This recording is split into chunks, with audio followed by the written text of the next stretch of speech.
Good morning. सकाळी उठून खेळण्यांचा घरभर पसारा करायचा हे तर प्राव्याचं फेवरेट काम. तिला खेळता खेळता नाचणीचा थोडा लाडू भरवला आणि मीही तिच्याबरोबर खाल्ला.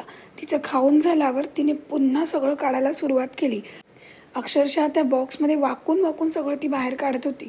ती खेळत होती तोपर्यंत मी रात्री जी नाचणी बांधून ठेवली होती मोड आणण्यासाठी, तिला छान असे मोड आले होते. तिला थोड्या वेळ वाळत ठेवलं आणि त्यानंतर भाजायला घेतलं. मी प्राव्यासाठी नाचणी सत्व घरीच करते. मी आजपर्यंत कधीच बाहेरून आणलं नाही. त्यानंतर दुपारी प्राव्या झोपून उठली आणि आज एक खूप छान गोष्ट घडली. या दिवसाची वाट मी खूप दिवसापासून बघत होती. माझं बाळ मम्मा बोलायला शिकलं आणि मला एवढं भारी वाटत होतं ना की कोणाकोणाला जाऊन सांगू असं होत होतं. थोड्या वेळाने मी कपाट लावायला घेतलं आणि मी घड्या घातलेले कपडे उपसण्याचं काम प्राव्या करायला लागली. त्यानंतर तिला जेवण भरवायला घेतलं तेव्हाही मम्माच्या नावाचा जप तर सुरूच होता. संध्याकाळी आम्ही दोघीही रेडी झालो आणि थोडं सामान आणायचं होतं म्हणून बाहेर पडलो. जवळच एक एक्झिबिशन लागलं होतं.